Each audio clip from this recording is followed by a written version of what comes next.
Welcome to the Being Healed podcast. I'm your host, Vashti.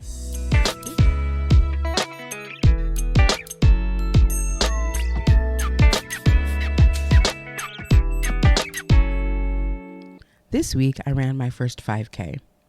I say run lightly because I ran maybe 50%, and maybe I am being harsh to myself, but I walked away angry. Let's just say that. Well, I guess I should say I was angry during, but at the finish line, I just felt embarrassed. Today, I want to talk to you about the 5 things that I learned during and after this 5K. It was a lot of feeling sorting, but lessons I think that are hard to learn in any environment that doesn't push or challenge you. So let's just jump right in. The first lesson was proper planning or preparation prevents poor performance. I know y'all have heard this motto before, but boy, did it rain true on August 9th. Okay, Sunday, August 9th. It'll be engraved in my mind. We signed up for this race about 2 to 3 months ago. We were already working out and running. I had time to train and prepare. And don't get me wrong, I was in the gym, but I wasn't training. I wasn't getting my body used to the distance. I did run at the gym, but I didn't run outside. I ran outside maybe twice, but twice before a race is genuinely insane. Let me be honest about it. I don't like running outside, okay? Especially in the middle of summer. The heat and the humidity, for some reason, tries to actually murder me on a regular basis. And so I don't like running outside. It's so much harder for me and always makes me feel horrible about myself. So I avoided it, which is weird because when I realize something is scary, I have to do it, which kind of reminds me of the one time in San Diego, I was parasailing. Well, I was invited to parasail and I genuinely didn't know what it was at first. And then, which when they actually explained to me what it was, they were like, you're on a boat and then and then you sit like on a little pole and you're just propelled into the air, like 300, 500, 800 feet. Cute. Well, my anxiety started rising from that. And I was like, oh, I need to do this because I don't like the feeling of anxiety rising from that. I want to make sure I can do something like that. And so in the past, I have definitely not avoided things that felt challenging, but actually kind of walked directly into them. Another example from San Diego, it seems like these challenges come in San Diego, is there is a suspension bridge in San Diego, and I think it's called the Spruce Street Suspension Bridge. And baby, I had never been on a suspension bridge, but my brother was like, hey, let's go, see this site. He doesn't tell you ahead of time. And I'm like, okay, sounds cute. I'm super excited. I'm in a city I've never been in before, state I've never been in before at that time. And it's the very first thing we did. I literally got off of the airplane into an Uber and went to the suspension bridge. And I did not know what that meant. And so we get there, we're walking, and I see this bridge is just suspended over water and, 2 sides of land, I guess, it's a bridge. Okay. It's over water. And I'm literally like, oh, okay, yeah, let's walk it. But then I'm also realizing, okay, the bridges at home have little pieces of metal, not little, but big pieces of metal that kind of go into the, water and are rooted in the ground somewhere. This don't have that. It just seems like it has a bunch of ropes. And while that's cute and all, I'm not about that life. But I felt that anxiety rise. And so I was like, well, we got to do it because I don't like the feeling of anxiety coming and think that it can just control me and make me not try new things.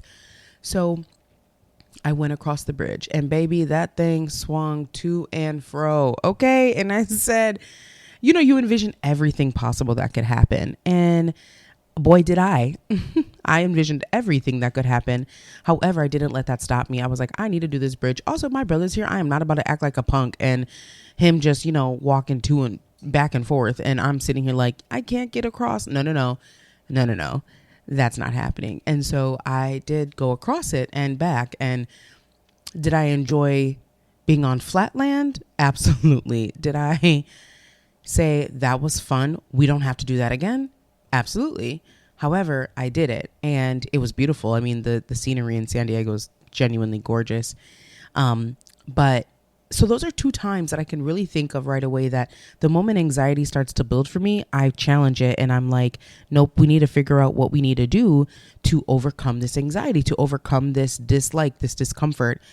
And I've noticed throughout the years that I maybe have not challenged that as much, right? Like the giant drop at Six Flags, that for me, when I first went on it the first time, was a challenge because I was like, this isn't a roller coaster. We're literally just dropping down to the ground.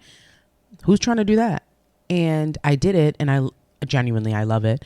I love roller coasters too, but I don't find myself doing things like that anymore. And I didn't realize how important that was for character development and for who I am as a person and what makes me me until this race. And it taught me quite a few things, and things I need to adjust and things I need to nurture, things I need to rid of, and so I don't like running outside. I don't like it. It gives me anxiety. And it's just not my favorite thing. Also, like everyone and their mom driving past you while you're running and dying and, like hacking up a storm and trying to breathe. And it's just not my favorite moment.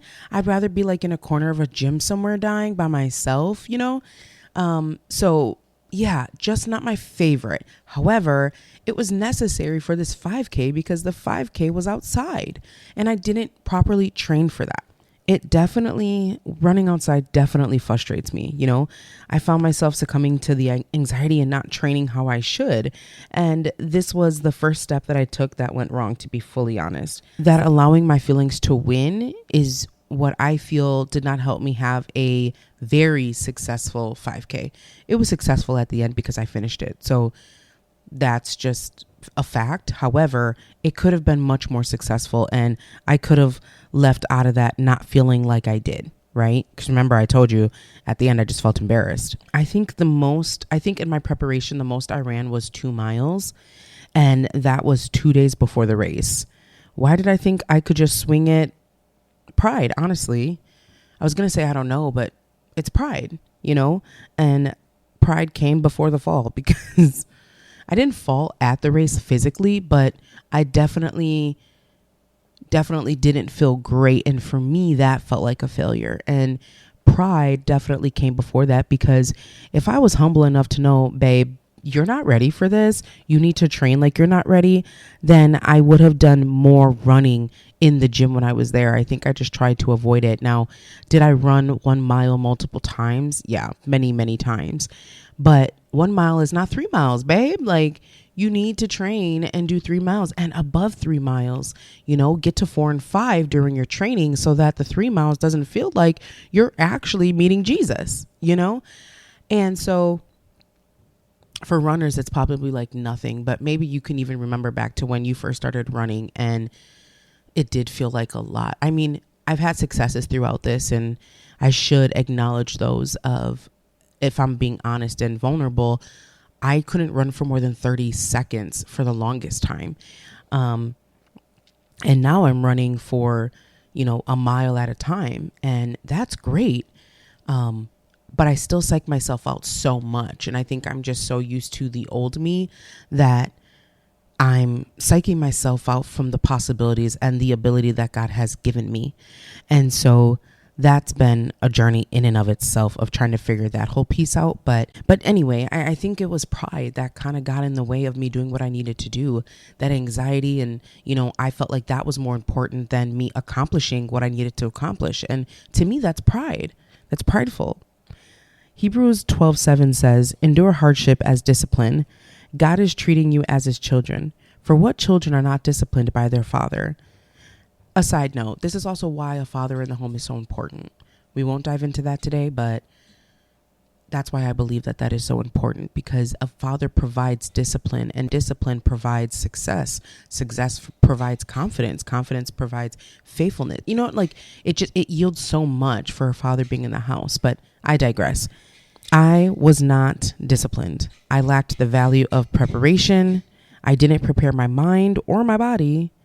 I should have looked at the map so the route wouldn't have been surprises. I think during the run, if I'm looking back on it, I was so surprised by the route because I was like, oh, I thought we turn here. Nope, it's another block and a half. Oh, I thought I turned here. Nope, you have to go around this way and back through this area. Like every single time it felt like another disappointment was hitting me because I wasn't prepared mentally for it. Obviously, I already talked about the physical preparation, but the mental preparation of kind of just knowing where I'm running so the expectation met the challenge would have been useful for me mentally. And I know that now. I thought going into it, maybe not knowing would be better for me, but as I'm running, I felt these hits of disappointment every time I thought we were closer to the end than we were. Or I thought we would turn here, down this block, and nope, we actually need to go down another block and around, and you know what I'm saying? So I just think mentally I didn't prepare myself just as much as I didn't physically. Which kind of brings me to my second lesson, which was negative self-talk is the limit. During the run, my lungs were hurting, and I'm putting that, I don't want to say lightly, because I kept feeling so limited by my lungs. But if I'm being honest, my lungs have hurt more in other situations. I don't know if there's such thing as asthma, running induced asthma. I think there is. But for the longest time, I thought I had it. And that's why I kind of avoided running long distances because that's really when I feel it. Now, put me in a sprint all day, coach. Okay. These legs are not this size. These thighs are not this size for no reason. All right.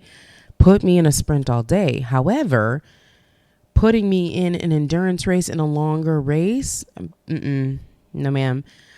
So I felt during the race that my limitation actually was my lungs. But again, hindsight is 2020. Looking back at it now, I'm realizing that it definitely wasn't my lungs that were my limitation. It was my self-talk. Y'all, throughout this entire race, I was so negative, which I can be self-deprecating, but speaking negatively to myself during something hard that's already hard, yeah, I'm not one to do that. I'm one to be like, let's go, push, you know what I'm saying? Like drill sergeant myself. This was not that, okay?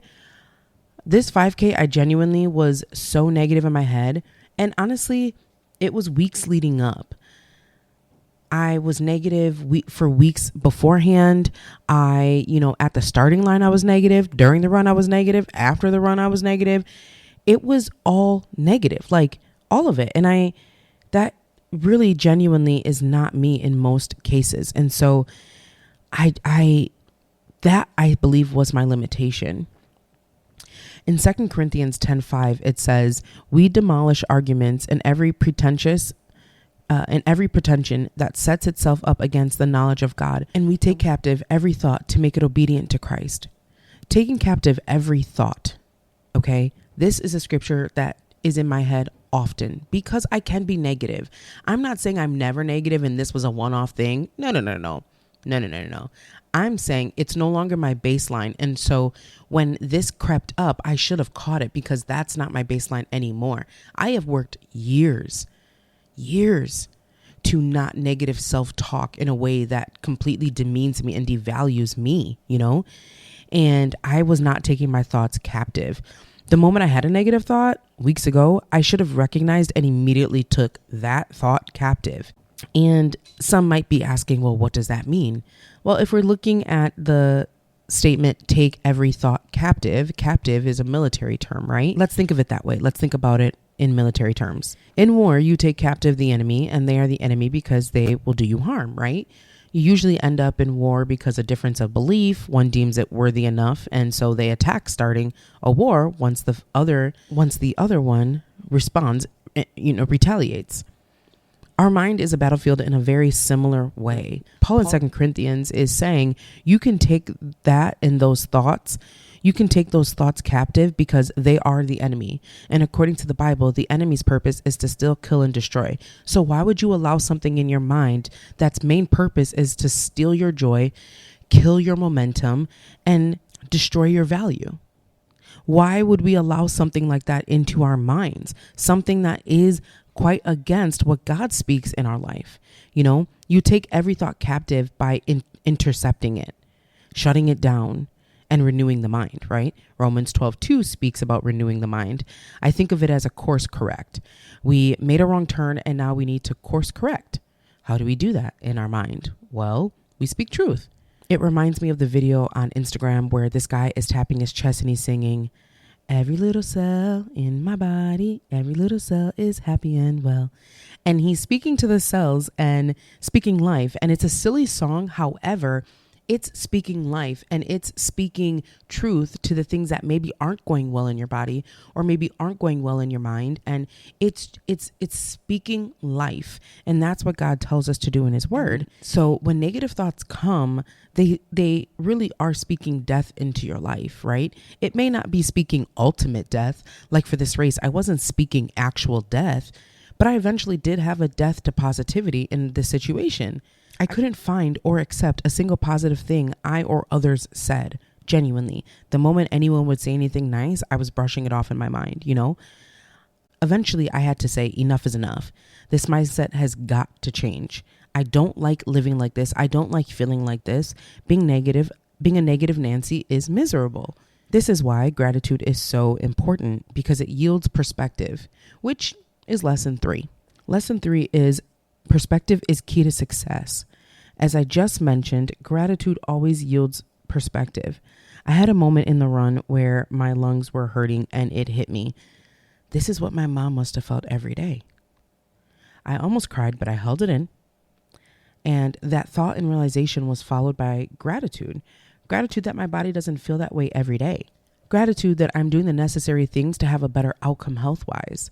But because I didn't take every thought captive, that perspective was very short-lived, because I started saying things like, this would be easy and maybe you wouldn't have to experience this if you didn't gain the weight, if you did what you were supposed to do from the beginning. But there is no condemnation in Christ. So that was the enemy. However, if I would have let that perspective enwrapped in gratitude take over, it would have motivated me and given me a pep in my step. Literally. This is why self-talk matters. My perspective on this run should have been, and is now, I was able to run, finish, and complete my first K. And in less time than I given myself, to be honest. That's the perspective I'm choosing here on out.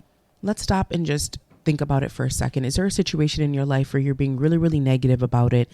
And is there an area where you can find within that situation to be grateful for? If so, what is the perspective that gratitude is yielding for you?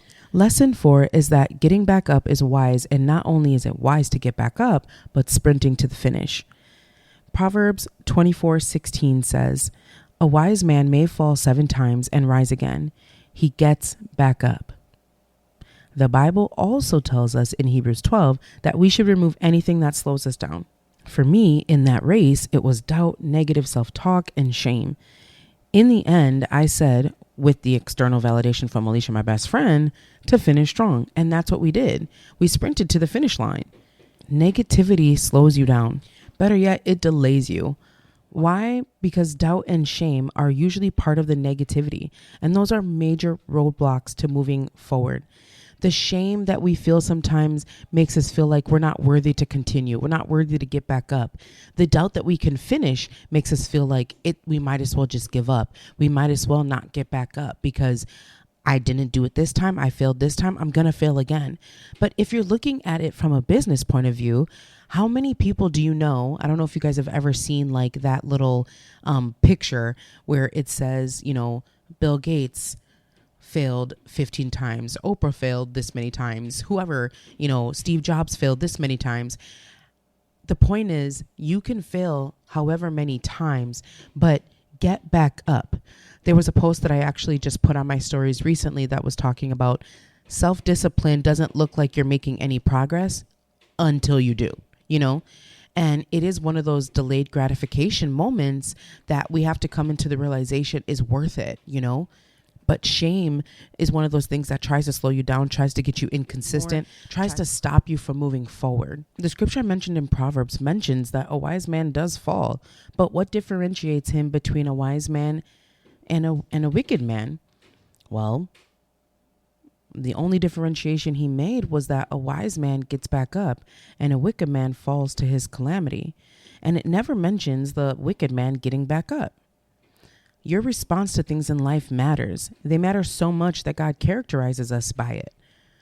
While I was saying all those negative things about myself, I am rooted in the word of God. And so I won't let this run define me, right? I will run another and another, because bettering myself is setting me back up, and getting back up is perseverance. Being faithful to truth gives you perseverance, because you know God wins and you win if you just simply get back up and remain rooted. God is the ultimate anchor for us to remain steadfast and sturdy. And by his mercy and his grace, he gives us another anchor in the form of friends, which leads me to my fifth and final lesson. My fifth lesson is a true friend anchors you. Proverbs 27:17 says, "As iron sharpens iron, so one man sharpens another." Alicia is and was that friend for me during this race. Now, outside of this race, we challenge each other all the time in different, maybe, trying different fashion things, just trying to build our confidence and by challenging ourselves. And we do this in workouts all the time as well. But during this race, she really exemplified a true friend. For weeks before the race, I told her, "You are going to smoke me." And honestly, I think I was really saying that for my sake, because I didn't want to be embarrassed. And if I would just accept the fact that she was going to smoke me because she had been actually properly training and doing more training than I, if I knew that ahead of time, then I wouldn't feel as embarrassed. But each and every time I said that, she would say, "We're running this together." I, knowing how competitive she is, genuinely thought at some point she was just going to run at her own pace. But she didn't. She stayed alongside me the whole way, encouraging and pushing me. She was the one that suggested we sprint at the end, assuring me I had the energy to do so. And I knew she was right. She ran when I ran, and she stopped when I stopped. She knows me so well that in the moments I was negative, she combated it with positivity or stayed quiet, like the moment I realized, wow, this must be how my mom felt. This week, she told me after the race, "Okay, enough with the pity party." And I immediately said, "You're right, let me fix it." Yesterday we worked out, and I had to apologize to her for my negative headspace, because whether we realize it or not, those that love us are affected by the things that affect us. So my negativity more than likely was affecting her. Her wanting to be around me, talk to me, deal with me, probably was affected this whole week. Heck, I was annoying myself. Another amazing person was my cousin Rosa. She showed up to cheer for us at the finish line, loud and proud, not caring who heard. It was really, really, really motivating and truly gave me a burst of energy. What I realized in that moment is positivity is energizing. Having people to be anchors like Christ is an anchor is motivating, and it is ensuring, and it combats those negative things that we may be saying within our own mind. He purposely places people in our lives that anchor us, that provide us with the assurance that we got this, we can continue going, we can continue moving. And I'm just so grateful that she didn't allow my stubbornness, my negativity to get in the way. And she just kept pushing, and she just kept, standing by me. I know the Bible also talks about a friend is closer than a brother, meaning that person is there for you through the thick and the thin. And we expect family to do so. And my family is. And so I'm very grateful for that. But man, having a best friend standing there with you while you're running, really, really struggling in areas that you really aren't used to struggling in anymore.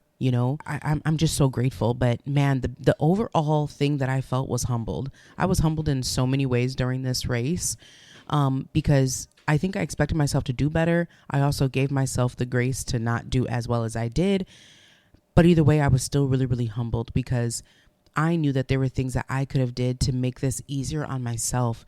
Why do we not do the things that are easier on ourselves?